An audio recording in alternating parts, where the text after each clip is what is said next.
1857 के विद्रोह के बारे में आज हम आपको कुछ बताना चाहते हैं। 14वीं सदी, 15वीं सदी और 16वीं सदी में यूरोप में दो विचारधाराएं पनप रही थी। वो विचारधाराएं थी धातु संग्रह और उपनिवेशवाद। एक देश दूसरे देश को किसी भी तरह से हड़प लेना चाहता था, जिसमें ब्रिटेन में उपनिवेशवाद पनप रहे थे।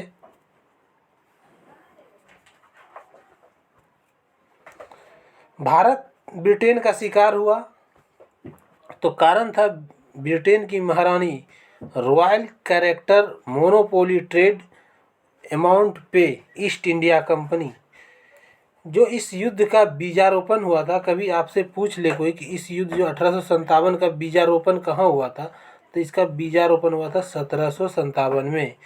उस समय क्या हुआ था, जो भारतीय राजाएं थे और अंग्रेज के बीच जो युद्ध हुआ उसमें भारतीय राजाएं की हार हुई, जिसके मन में द्वेष था और वह द्वेष 1857 में निकालना चाहता था।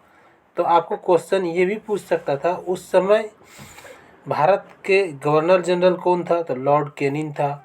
ब्रिटेन के प्रधानमंत्री कौन था, टॉम स्टेन। ब्रिटेन के सेना के मुख्य सेनापति कौन था, तो जॉर्ज एनिसन।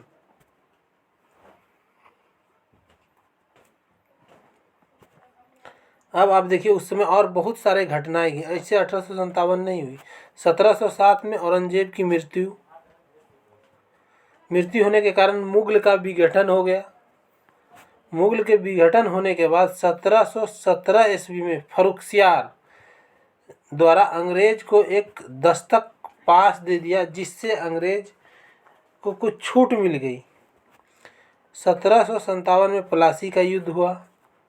1764 में बक्सर का युद्ध हुआ। 1706 में वेल्लोर का विद्रोह हुआ। अब पूछेगा आपको कि इस विद्रोह में कौन कौन से शामिल थे। इस विद्रोह में भारत की जनता, कृषक, मजदूर, जनजाति, शिल्पकार, राजवाड़े सभी शामिल थे। 1857 की क्रांति में लोग का क्या कहना था, ये किस मत में थे। तो अंग्रेज के कुछ अधिकारी थे, सीले, मालसन, होम्स, लॉरेंस। यह इस युद्ध के बारे में कहते थे कि यह पूर्णतः सिपाही विद्रोह है। तो भारत के भी कुछ थे आदमी जो इसके सपोर्ट में थे। सर सैयद अहमद खां थे, जो उसी के बारे में बोलते, ये भी सिपाही विद्रोह थे। एक बुक था सर सैयद अहमद खान का, an easy of the causes of the Indian revolt. इसी युद्ध के बारे में जॉन लॉरेंस का मानना था कि यदि कोई भी एक योग्य नेता होता तो हम सदैव के लिए यह युद्ध हार जाते। कौन सा युद्ध? 1857 की युद्ध। मॉन्टकैफ और पर्सिवाल स्लीपियर यह पूर्ण व्यवस्थावादी आंदोलन था, इसका मानना था।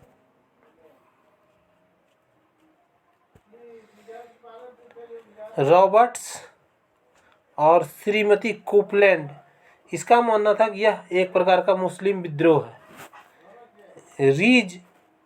रीज का मानना था कि धर्मांतरों का ईसाइयों के विरुद्ध में एक युद्ध था। होम्स बर्बरता और सभ्यता के बीच महायुद्ध के मध्य युद्ध था। डब्ल्यू टेलर ऑटम्स हिंदू मुसलमान को कंपनी के खिलाफ पाषयंत्र था। वहीं व्हीलर एशियाई स्वभाव का परिचालक दे रहे थे। जॉन ब्रश का मानना था कि जन विद्रोह है। मालसन बेंजामिन डिजराउली इस युद्ध के बारे में कहते थे 1857 का जो विद्रोह एक राष्ट्रीय विद्रोह था।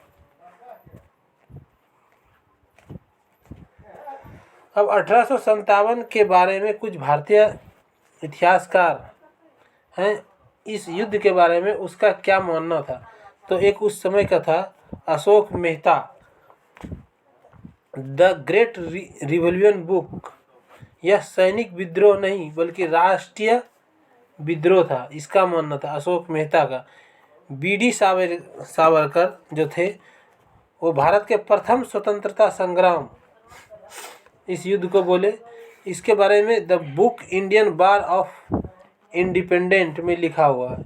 सुरेंद्र नाथ सेन जो थे बंगाल के, जो कुछ धर्म की लड़ाई के रूप में शुरू हुआ वह स्वतंत्रता संग्राम के रूप में समाप्त हुआ, ये सुरेंद्र नाथ बनर्जी का मानना था।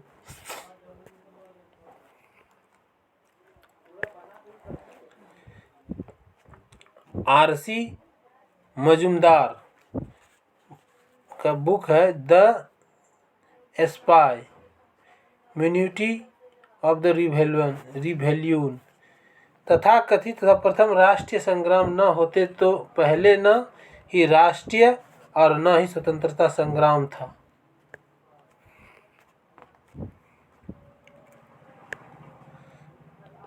पंजाब, एमपी, मध्य प्रदेश सैनिक विद्रोह, यूपी बिहार में जन विद्रोह, दक्षिण भारत में निष्क्रिय थे। यह युद्ध कहाँ कहाँ फैला था उसके बारे में, दक्षिण भारत में निष्क्रिय था। जीवित जूलियस सीजर के स्थान पर मरा हुआ सीजर अधिक शक्तिशाली है। Shashi Bhushan Chaudhary civil revolutions in the India museums. 1857 के विद्रोह को सैनिक व असैनिक विद्रोह के रूप में देखा। पूरन चंद्र जोशी मार्क्सवादी दृष्टिकोण तक यह युद्ध राष्ट्रीय सामान्य जनता को फैलाया और विलाप था। तो इस युद्ध के बारे में इतना हम लोग बताएं। अभी इसका बहुत सारा पार्ट बचा हुआ है जो नेक्स्ट वीडियो में बताएंगे। लेकिन ये था कि 1857 का माहौल कैसे बना, उसके बारे में आदमी का सोच क्या था, आज हम उसके डिस्कस कर सके। अगले पार्ट में दोस्तों हम उसको खोलेंगे जो पार्ट 2 हमारा होगा। Thank you.